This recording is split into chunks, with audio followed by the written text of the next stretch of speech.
Welcome to the third video of the series. क्या आपके साथ कभी ऐसा हुआ है कि आप मूवी देखने गए हैं, मूवी बहुत ही बेकार है, बट आप फिर भी वो मूवी देख रहे हैं क्योंकि आपने बहुत महंगी टिकट ली है। You have come there, you have invested your energy, your time and your money. So इसको हम बोलते हैं संक कॉस्ट फैलेसी। इसका मतलब ये कि जो पैसा, एनर्जी, टाइम आप ऑलरेडी लगा चुके हैं, जो कि वापस नहीं आने वाला है, जिसका कोई रिटर्न नहीं है, but you still keep on doing the same things because you have invested so much. ऐसा होता है कि फॉर एग्जाम्पल आपका रिलेशनशिप, क्योंकि आपने उस रिलेशनशिप में बहुत लंबे समय तक एफर्ट किया है, you have put in lot of time, energy और इमोशंस, तो आपको लगता है कि नहीं, मैं ये रिलेशनशिप को एंड नहीं कर सकता या नहीं कर सकती because I have given so much in the relationship.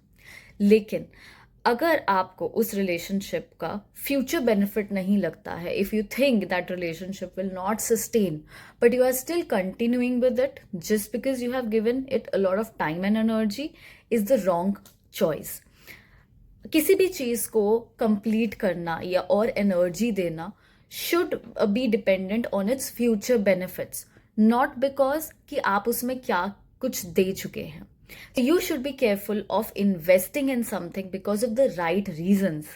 किसी भी चीज में इन्वेस्ट करना is not bad. Companies can incur huge losses because of this, because अगर एक प्रोजेक्ट लॉन्च होता है जिसका बहुत सारे रिटर्न्स एक्सपेक्टेड होते हैं, there is a certain ROI, return on investment, that is expected, but होता यह है कि आप उसमें से कुछ ज़्यादा बेनिफिट नहीं निकाल पा रहे हैं and that project is going into losses, but you are still keeping that project, right, just because of your image, your ego, your decisions, and there was a lot of research work जिस पे आप बहुत ज़्यादा rely करते हैं।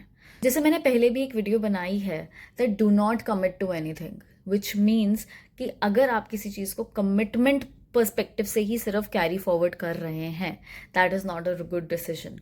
So always see what holds the future, not what you have given in the past.